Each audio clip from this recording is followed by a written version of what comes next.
Hello everybody, hello my dear students. I hope आप सभी की तैयारी बहुत अच्छी चल रही होगी। ऑल द बेस्ट आपके एग्जाम्स के लिए। मैं आपके लिए एक वीडियो बनाने वाली हूँ जो कि है बेटा आपके प्रीवियस ईयर क्वेश्चंस। ठीक है, प्रीवियस ईयर क्वेश्चन से बच्चों आपको बहुत हेल्प मिलेगी। ठीक है, तो मैं आपको बताऊंगी कि पिछले 10 साल में सीबीएसई ने कैसे कैसे घुमा के क्वेश्चन पूछे हैं। तो कुछ बच्चे ऐसे होते हैं कि वो क्वेश्चन नहीं समझ पाते, लिख के कुछ और आ जाते हैं, तो उसमें नंबर कट जाते हैं। उन्हें आता है फिर भी गलत हो जाता है। बेटा एनसीईआरटी से बाहर कुछ नहीं आता, आप एनसीईआरटी ढंग से पढ़ लो। मैं आपको बताऊंगी कि कैसे ट्विस्ट किया जाता है क्वेश्चन को। ठीक है, देखो पहला क्वेश्चन है, how is the criteria used by UNDP different from the world bank for measuring the development of a country, explain. ये 2020 में क्वेश्चन आया है आपका बेटा। ठीक है, ये डेवलपमेंट का क्वेश्चन है। ये पूछ रहा है, ये बताओ जो यूएनडीपी है, फुल फॉर्म क्या है यूएनडीपी की? United Nation Development Programme. ठीक है, ये क्वेश्चन पूछ रहा है कि क्राइटेरिया क्या है जो यूएनडीपी यूज करता है।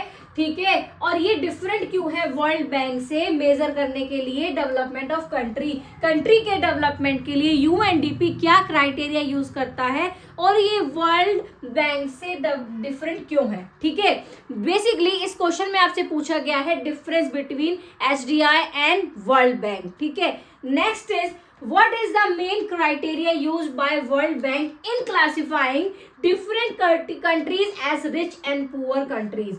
What are the limitation of this criteria? अब ये बताओ जो वर्ल्ड बैंक है, वर्ल्ड बैंक ने क्या क्राइटेरिया यूज किया है कि कंट्रीज को कैसे डिवाइड किया है रिच और पुअर में। ठीक है, और ये बताओ इसकी लिमिटेशंस भी बताओ। इस क्राइटेरिया के तो बता दिया आपने, अब लिमिटेशन भी बताओ।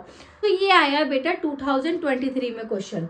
Next is what is the main norm used by the World Bank in classifying different countries as rich and poor countries? What are the restrictions of such norm? अभी देखो इसमें भी ये चीज पूछ रहा है कि मेन नॉर्म बताओ जो वर्ल्ड बैंक यूज करता है रिच और पुअर में डिवाइड करता है कंट्री को, और साथ साथ इसकी रिस्ट्रिक्शंस भी बताओ, इन नॉर्म्स की रिस्ट्रिक्शन भी बताओ। तो सीबीएसई में 2015 में क्वेश्चन आया है। Next is what does SDI stand for? SDI stand for human development index. तो ये बताओ इसके बारे में, और इसका मेन क्राइटेरिया भी बताओ। Explain the main criteria measuring HDI according to UNDP report 1990। ठीक है, सीबीएसई में 2018 में पूछा गया है। बेटा बेसिकली इस पे से क्वेश्चन सीबीएसई 100% पूछता है, हर बार पूछता है। या तो आपको पर कैपिटा इनकम के बारे में पूछ लेगा, ये घुमा के क्वेश्चन पूछा हुआ, लेकिन टॉपिक वही है। ठीक है, मैं आपको एक सिंपल आंसर इसका देने वाली हूं, आप उसको क्वेश्चन के हिसाब से उसमें डाल देना। ठीक है, लेट्स बिगिन। बेटा अब मैं आपको दोनों के डिफरेंस बता देती हूँ, जिससे कि अगर क्वेश्चन आपको कोई भी पूछ लिया जाए तो आप इजीली उसको लिख पाओ। ठीक है, basically first is human development index and second one is per capita income.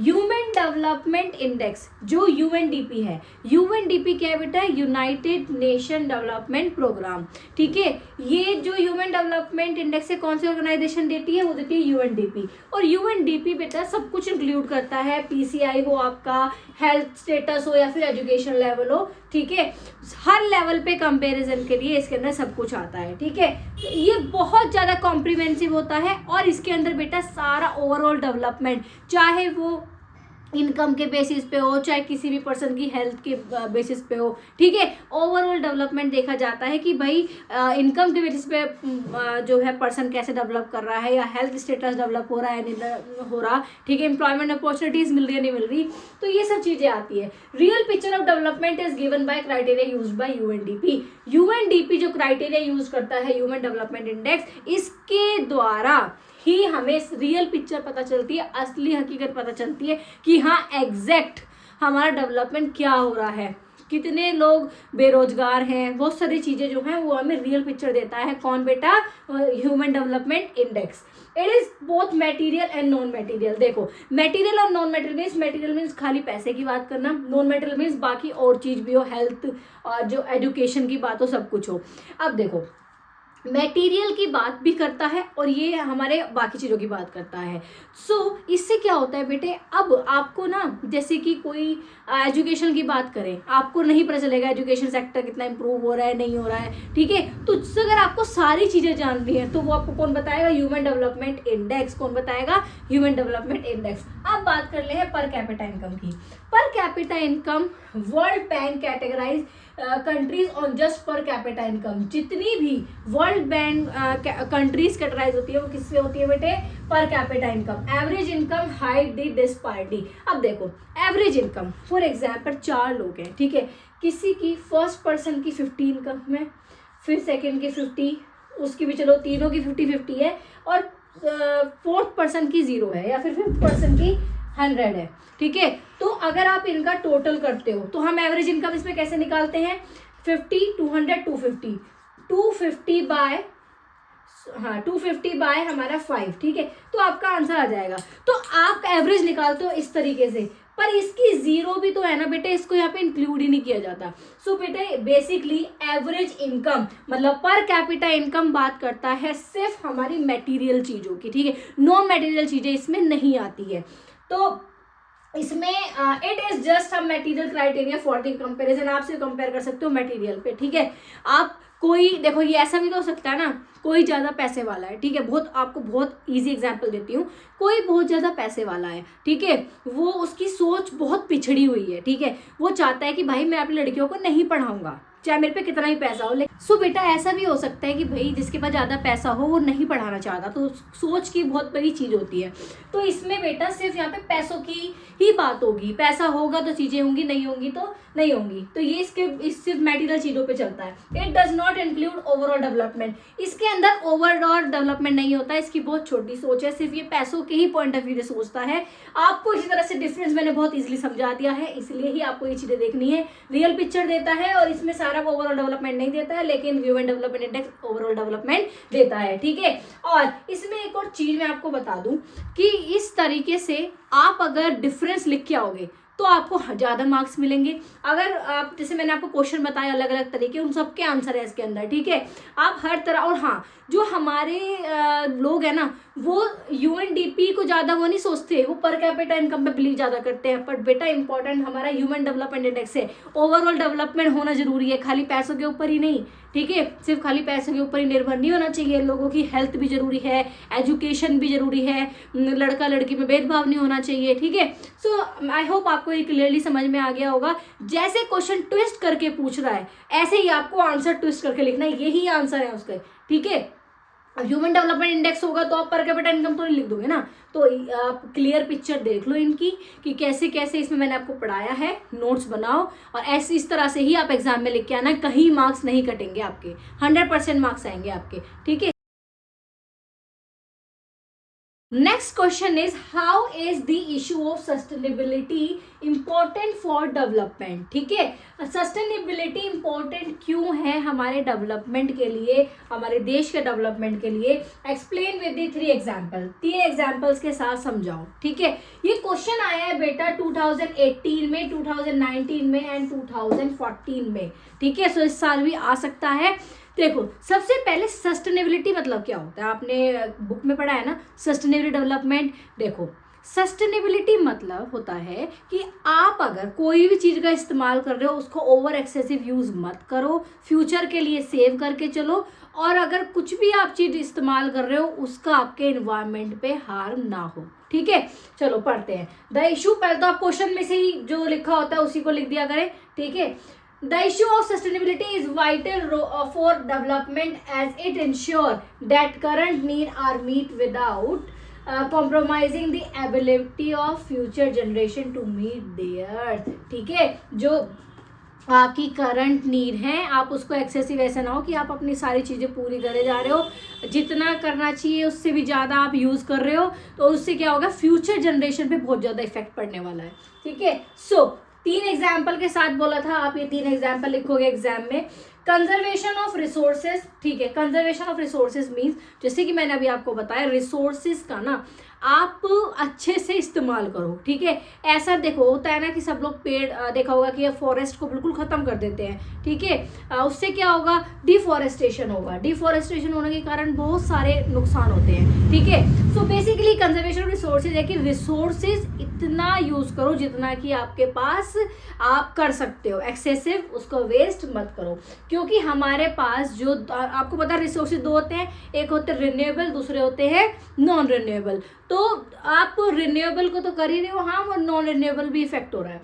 Water resources management, देखो आप कई बार देखते होगे कि हम वाटर जैसे टैप चल रहा होता है, आप बंद नहीं करते हो कि हमारा पानी बहुत है, इस्तेमाल कर रहे हो, आज आपको लगता है कि पानी बहुत है, जहाँ पर पानी नहीं है ना, जिस स्टेट में वाटर की अवेलेबिलिटी नहीं है, वहाँ पे आप देखो कितनी ज़्यादा लोग दिक्कतें फेस कर रहे हैं, ठीक है। वाटर रिसोर्सेज मैनेजमेंट, वाटर का अच्छे से मैनेजमेंट करो, ठीक है। देखो रिन्यूएबल और नॉन रिन्यूएबल होता है, वाटर क्या है, रिन्यूएबल रिसोर्स है, लेकिन बेटे रिन्यूएबल जिस हिसाब से हम वाटर का इस्तेमाल कर रहे हैं ना, उस हिसाब से वो रिन्यू इतनी जल्दी नहीं होगा, ठीक है, क्योंकि हम इस्तेमाल जिस हिसाब से रिन्यूएबल होता है उससे ज़्यादा हम उसको इस्तेमाल कर रहे हैं, नहीं, जितनी ज़रूरत है उतना ही इस्तेमाल करोगे, ठीक है, तभी हमारा वाटर रिसोर्स मैनेजमेंट हो पाएगा। एनर्जी सस्टेनेबिलिटी, यस एनर्जी, मैं आपको क्या नाम है पढ़ा भी पा रही हूँ विद हेल्प ऑफ इलेक्ट्रिसिटी, उसमें भी क्या है एनर्जी यूज़ हो रही है, क्या है फॉर्म ऑफ एनर्जी है, ठीक है। सो बहुत सारी चीज़ें हैं जो हमें एनर्जी आपको बचानी चाहिए। फॉर एग्जांपल जैसे कि आप सोलर है, सोलर के थ्रू जो हमारे नेचुरल रिसोर्सेज हैं उनका इस्तेमाल करना चाहिए, ठीक है। जो नेचुरल रिसोर्सेज नहीं है उससे करोगे तो और ज़्यादा प्रॉब्लम्स आएंगी, ठीक है। विंड एनर्जी, सोलर एनर्जी, इन सब का इस्तेमाल करना चाहिए, तभी हमारी एनर्जी सस्टेनेबल रह पाएगी, ठीक है। सस्टेनेबल डेवलपमेंट, अगर आप पे इस तरह से क्वेश्चन आएगा, ठीक है, पहले उसकी डेफिनेशन लिखना कि सस्टेनेबल डेवलपमेंट क्या होता है। वो डेवलपमेंट जो कि हम अपनी एबिलिटी के अकॉर्डिंग रिसोर्सेज का इस्तेमाल करो, हमारे एनवायरनमेंट पे हार्म ना पड़े और हमारे फ्यूचर जनरेशन के लिए भी वो चीज़ें सेफ होती रहे, ठीक है। सो ये लिखने के बाद डेफिनेशन लिखने के बाद आप ये एग्जाम्पल्स लिखोगे, ठीक है। 5 मार्क्स में आराम से ये क्वेश्चन आ सकता है। So this is your previous year question, ठीक है। 2018 में आया है, 19 में आया है, 14 में आया है, तो प्रीवियस ईयर बहुत ज़्यादा इंपॉर्टेंट है, उनके टच में रहो, प्रैक्टिस करते रहो। So move to next question. Our next question is crude oil reserve are limited all over the world.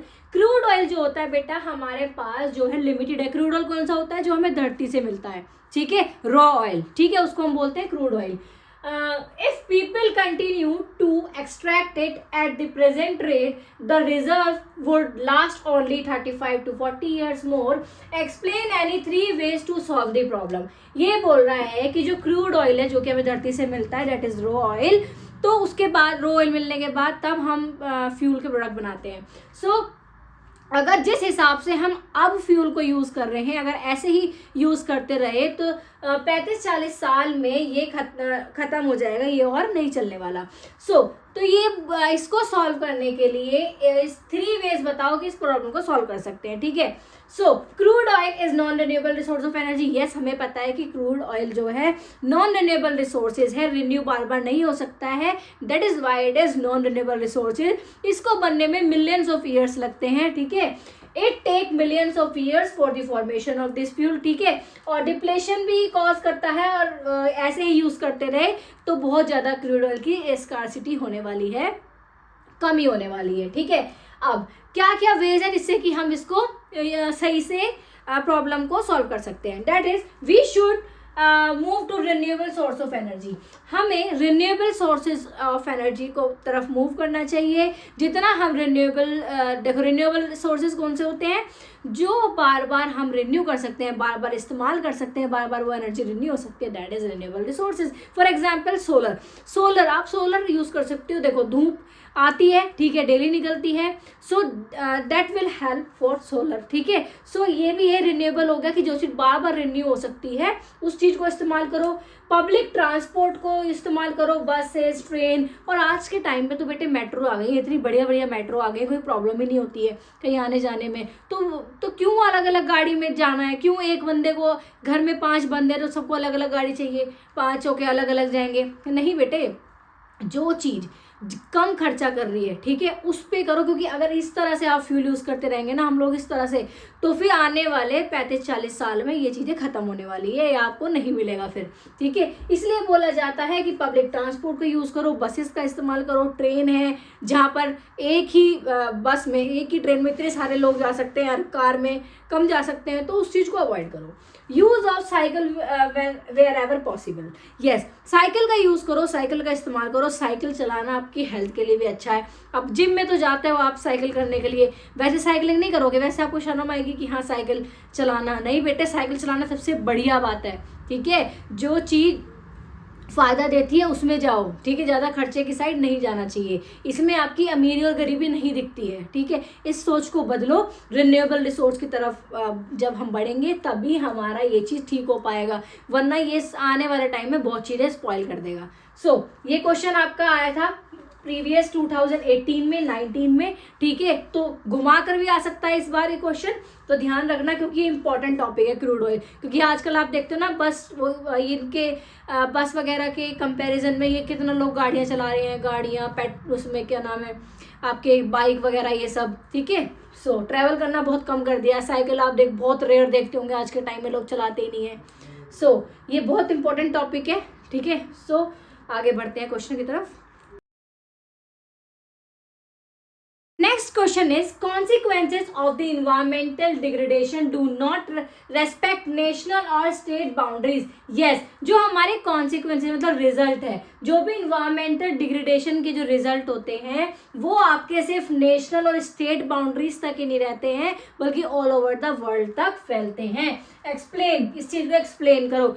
Yes, it is true to say that consequences of the environmental degradation do not respect national or state boundaries. पहले आपको as it is question में से ये लिखना है, ठीक है। हाँ ये सच है, ये जो कॉन्सिक्वेंसेज होते हैं इन्वायरमेंटल डिग्रेडेशन की वजह से वो खाली स्टेट या कंट्री तक नहीं रहते हैं, ऑल ओवर द वर्ल्ड तक फैल जाते हैं, ठीक है। अब देखो ये क्वेश्चन बेटे आप इस चैप्टर का बहुत इंपॉर्टेंट टॉपिक है, ठीक है। इस पे आपको इस बाहर भी क्वेश्चन पूछा जाएगा, तो ये ध्यान रखना, इस पे अच्छे से पढ़ के जाना, ये बहुत इंपॉर्टेंट टॉपिक है। For example, if any country or state causes air pollution, then it will affect not only to that state or country but to all throughout the world. अगर किसी स्टेट में एयर पॉल्यूशन हो रहा है, ठीक है, तो ऐसा नहीं है कि वो उसी स्टेट तक रहेगा, वो और भी इस कंट्री को और स्टेट्स को इफेक्ट करेगा, ठीक है, वो सारे वर्ल्ड में फैल जाएगा, ठीक है। और अगर next is if there is water pollution caused by any state और country then it will affect a state countries through which the river is flowing. Yes, अगर किसी कंट्री में वाटर पॉल्यूशन हो रहा है तो वो और भी स्टेट और कंट्रीज तक फैल जाएगा, जो भी पानी वो वाटर फ्लोइंग हो रहा है, जो बह रहा है, उसके थ्रू आपके पूरे वर्ल्ड में वो चीज़ फैल जाएगी। तो आपको ये कुछ एग्जाम्पल इसके अंदर 100% दे के आने हैं, ठीक है। सो ये क्वेश्चन आपका बेटा आया है 2016 में, 17 में, 18 में, ठीक है। लगातार 3 साल ये क्वेश्चन पूछा गया है, तो इस साल भी चांसेस है इस क्वेश्चन को आने के। एग्जाम्पल के साथ लिख के आओ, एग्जाम्पल पूछे या ना पूछे, अगर आपको आता है एग्जाम्पल तो आपको 100% लिख के आना है, ठीक है। ये क्वेश्चन कई बारी एग्जाम्पल के साथ पूछा जाता है, कई बार खाली स्टेटमेंट देके पूछा जाता है। आप एग्जाम्पल आपको जरूर मेंशन करने हैं क्योंकि एग्जाम्पल के साथ ही आप इसको समझा सकते हो। ओके, आई होप आपको क्लियरली समझ में आ गया होगा। आई होप बेटा आपको सारे क्वेश्चन बहुत आसानी से समझ में आ रहे होंगे। ट्रस्ट मी, अगर आपने प्रीवियस ईयर अपना सारे क्वेश्चन देख लिया ना, मैं पढ़ा रही हूँ, अगर पढ़ लिया ना आपने मेरे से, मैं बोल रही हूँ 100%, अभी मैं इकोनॉमिक्स की करा रही हूँ, बाकी के भी कराऊंगी। 20 मार्क्स की इकोनॉमिक्स से 20 मार्क्स कम नहीं होते हैं बेटे। 20 में से 20 आपने ग्रैब कर लिया ना तो आपकी खुद परसेंटेज बढ़ जाएगी। बाकी सब्जेक्ट भी कराऊंगी मैं, उसमें भी आप 100% लेके आओगे, 100% मार्क्स आपके आएंगे। मैं आपके लिए मेहनत कर रही हूँ बेटे, 100% आपके आएंगे, मैं आपको बोल रही हूँ, मैं श्योरिटी दे रही हूँ आपको। बस पढ़ लो जैसे मैं पढ़ा रही हूँ।